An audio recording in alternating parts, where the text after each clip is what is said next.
Então, boa tarde. Então, vamos estar explicando aqui sobre os procedimentos técnicos da tradução, como já vinha explicado no vídeo anterior. Então, as estratégias de tradução começam a ser pensadas, começam a surgir a partir dos anos 50, onde os mais velhos, tradutores mais velhos, começam a passar seu conhecimento para os discípulos, para os seus pupilos. Eles vão passando todo aquele conhecimento, toda aquela vivência para eles. E era assim, porque até então não tinha nenhum estudo, nem nada, nem uma estratégia para estar passando. Então ele usava dessa forma. Nos anos 60 a mesma coisa. Toda aquela vivência, aquela cultura de ensino nos anos 60 é passado, por discípulo, por pessoa, os mais velhos passavam para os mais novos. Nos anos 70 já começa a se pensar melhor a respeito de teoria da tradução, onde já não começa a ficar mais sozinho, já começa a obter recursos, já começa a ter alguma estratégia, algum recurso, o pessoal já começar a desenvolver. Que é igual a gente brinca, entre os tradutores, os intérpretes, a gente brinca que é igual nadar, a gente está nadando. A gente está nadando e a gente vai batendo o braço, a gente brinca que existe aquele intérprete que nada, nada, só bate braço e nada, e já começa, a partir dos anos 70, já começa a vir uma boinha, a gente está no mar, já começa a vir uma boinha, porque se eu souber usar essa boia, eu não vou me afogar de primeira, eu não vou me afogar, eu vou conseguindo desenvolver, vou conseguindo levar, eu vou indo, não vou morrer na praia, como diz, eu vou desenvolvendo. Então nos anos 70 já começa a pensar alguma coisa em teoria a respeito de tradução e interpretação, tá? Nos anos 80, pessoal, já começa os estudos de competência, já começa as estratégias, que é o chá que eu falei para vocês que eu ia ensinar: conhecimento, habilidade, atitude. Isso é muito importante, a gente precisa muito disso, precisa desenvolver isso, o conhecimento, que tipo de conhecimento, onde que eu vou buscar esse conhecimento, é o que a gente está fazendo, é o que eu estou fazendo, buscando, habilidade também é importante ter, é importante conhecer a língua, a cultura dos surdos, e atitude, a gente precisa ter uma atitude, então isso daí é primordial, é fundamental para qualquer tradutor e intérprete, porque infelizmente a gente sabe que poucos têm esse conhecimento, essa habilidade, essa atitude que vocês vão começar a ter e precisa desenvolver, tá? Então começa lá em meados dos anos 90, na virada do milênio dos anos 2000, já começa as instituições a pensarem no sistema de ensino, já começa a ter uma normalização, institucional, já para que o tradutor e intérprete tenha um estudo, tenha um conhecimento, tem onde buscar, pensando nos alunos, no pessoal, de como desenvolver essa forma, Daí nesse ano já começa a professora Heloísa Barbosa, a fazer a primeira publicação no seu livro, Procedimentos Técnicos de Tradução, que são 14 procedimentos técnicos, 14 estratégias, 14 coisas para a gente se agarrar, para a gente vai estar naquele mar imenso da tradução, que algum recurso a gente vai ter. Se a gente souber usar as estratégias, a gente vai evoluir, vai sair do 1000 pro infinito de conhecimento, em termos de tradução, a gente vai ficar muito bom. Então, essas 14 estratégias de tradução, ela vai ser dividida em 4 grandes grupos, que a gente começa a brincar e falar que são 4 chaves, da tradução que todo tradutor e intérprete precisa saber, tá? Então, de uma forma bem prática, bem explicitada, que eu quero tentar passar para vocês, tá bom? Espero que vocês consigam entender e qualquer dúvida vai me chamando lá. Então a primeira delas é a convergência da realidade extralinguística. Convergência da realidade extralinguística, do sistema linguístico e do estilo. Que essa associação com a língua portuguesa e a Libras, o qual elas apontam para o mesmo objetivo, elas convergem, elas estão no mesmo sentido, elas estão na mesma direção, né? No par linguístico a gente fala. Então ela aponta para o mesmo caminho, tá? Então esse conhecimento extralinguística, o que vai ser? Um conhecimento de mundo, é um conhecimento de cultura que a gente precisa ter, que na tradução, nesse primeiro procedimento técnico, a gente tem que ter hábitos, gírias que vai existir dentro da língua, dentro da língua de sinais ou da língua portuguesa, tá? Então, vamos aí com a frase em português, ela segue a mesma estrutura da língua de sinais, tá? Então, por isso que elas convergem. Então, a estrutura da língua de sinais e da língua da Libras, elas convergem, elas conseguem ficar juntinhas, né? Que é o estilo e a forma produzida que é igual de português, tá? Então, a gente consegue aí entender, desenvolver quando a gente percebe que as duas línguas estão convergindo, elas estão juntas, tá? Então, essa primeira estratégia na convergência linguística, né? Que existe todos os aspectos, né? Dentro da estratégia que a gente pode usar, que a gente usa, como a gente fala, que a gente acaba usando, nós usamos, às vezes nem percebemos, que é palavra por palavra, tá? Então, o palestrante está falando, então eu percebi que aquela mesma estrutura do português, na Libras, eu consigo fazer. Então, eu vou usar palavra por palavra nessa tradução, que eu não vou misturar as duas línguas, eu não vou mudar a estrutura, né, da língua de sinais e da língua de português, né? Nesse caso, o que é? A gente faz a substituição, né? A gente faz a substituição da palavra, né?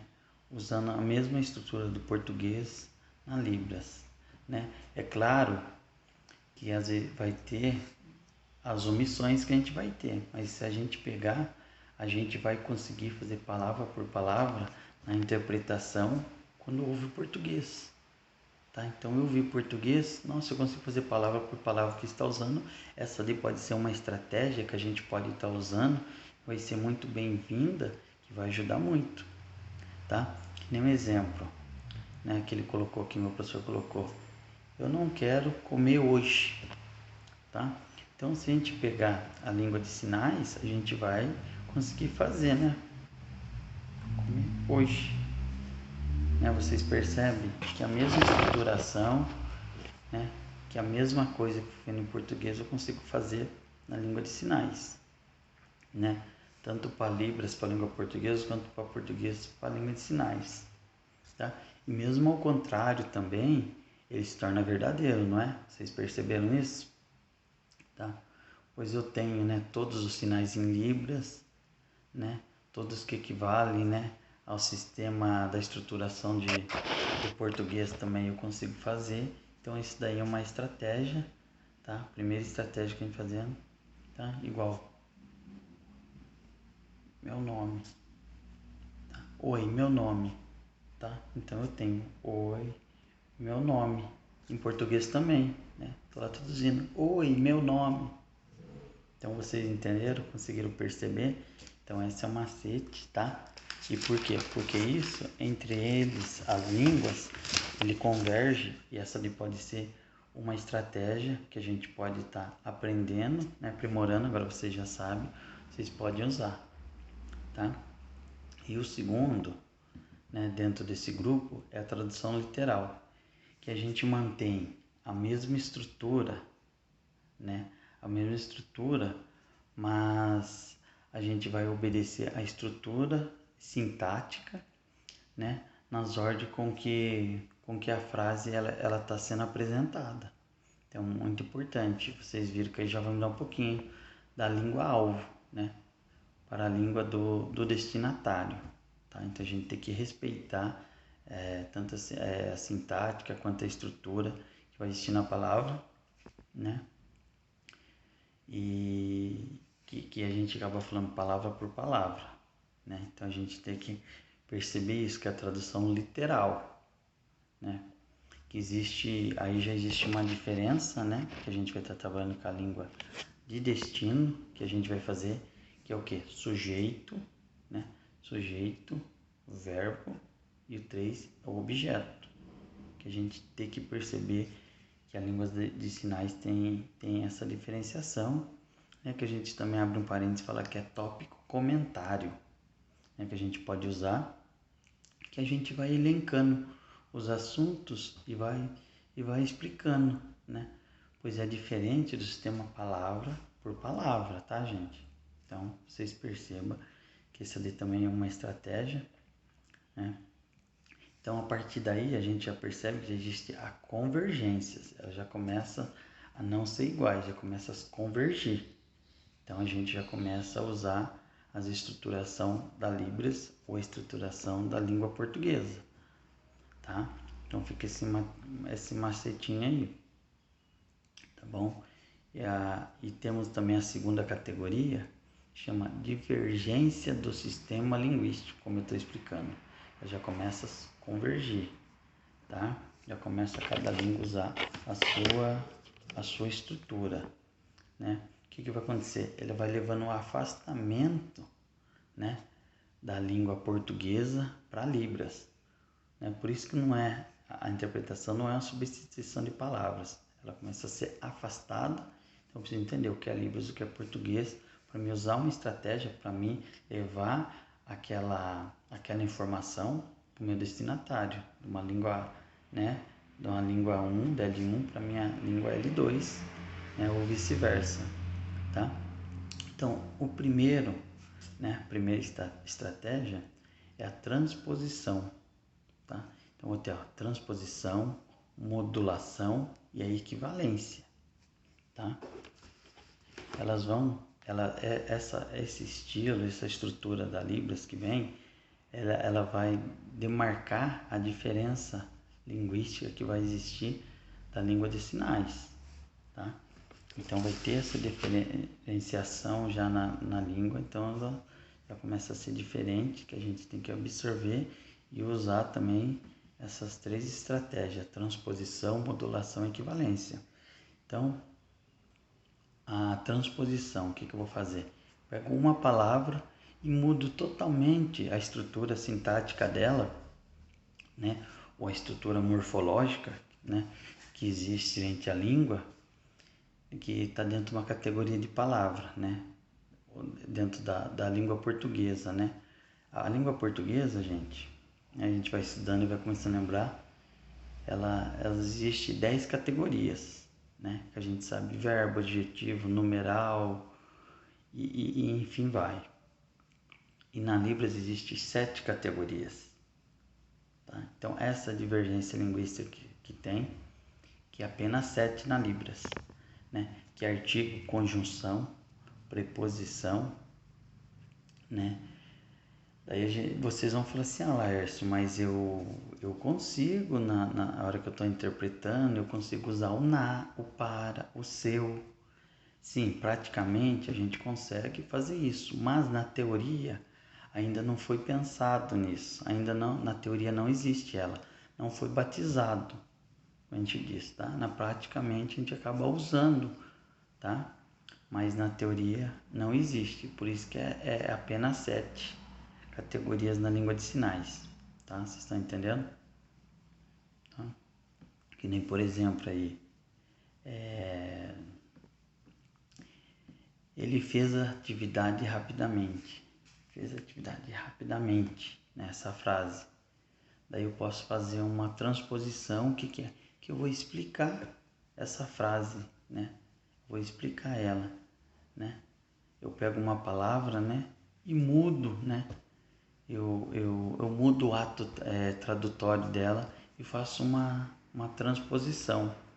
Eu explico, né? Ele fez a atividade rápido. Ele foi rápido na atividade, né? É a mesma informação, só que eu fiz de uma forma diferente, que o público vai entender também, tá, gente? Né? Que na verdade o rapidamente ele já muda, né?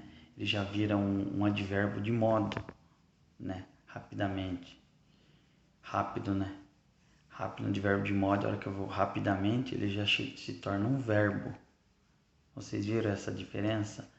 Essa transposição que faz na frase, isso daí é muito importante.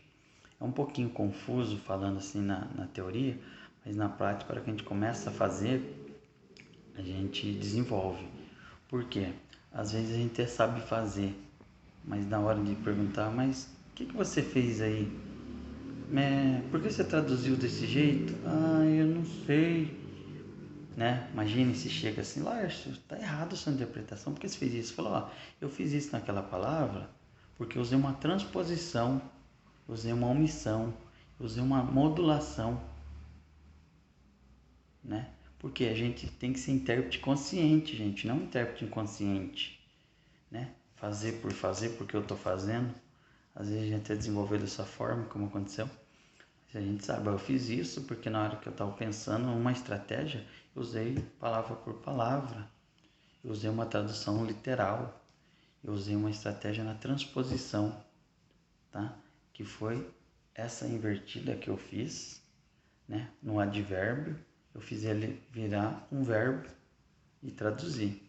Então, o meu público-alvo tem que entender dessa forma, mas saber o que eu estou fazendo, né? Igual fazer um bolo, vamos dar um exemplo, fazer um bolo, um brigadeiro, né? Tamires e Priscila, as meninas que faz bolo, faz doce, cozinha. Você fez bolo para você criar. Por que você colocou 3 ovos? Ah, eu não sei, eu copiei, é legal fazer isso. Existe toda uma técnica, né? Existe todo um porquê tá fazendo isso, por que jogou 3 pitadinhas de sal, por que jogou uma colherzinha só do fermento, por que colocou aquela quantidade só de açúcar, né? Tamires para estar fazendo brigadeiro, por que colocou essa quantidade de brigadeiro? Porque é assim que se faz, se colocar mais fermento, o bolo vai crescer, o bolo não vai crescer, enfim, a gente tem essa resposta a dar. Na língua de sinais é a mesma coisa, estou usando, por que você fez essa estratégia? Eu fiz uma soletração porque foi uma estratégia que eu achei que seria adequado para aquele momento. Eu fiz uma transposição, uma modulação, uma equivalência, né? Então, fica essa dica aí, tá bom? E a segunda é que a gente pode tá também fazendo é a melhoria, né? Vou estar fazendo a melhoria. O que é? A melhoria não é melhorar o que o palestrante está falando lá, o que o orador está fazendo. Ah, eu vou melhorar. Não, não é isso. Eu dou uma perspectiva na frase, sendo positiva ou negativa. Eu dou mais clareza naquilo, né? Então eu já consigo pensar, eu posso dar uma clareza nessa interpretação que vai ficar legal, que o surdo, o meu destinatário, ele vai conseguir compreender melhor. Que nem, por exemplo, fique em casa, frase em português, né? Você escuta fique em casa, né? O que eu vou fazer, né? Então eu dou uma invertida, né? Como é que vocês iam fazer essa frase? Faça aí, dá um tempinho para vocês fazer. O que vocês iam fazer nessa frase? Fique em casa, que é o que é a frase do momento, né?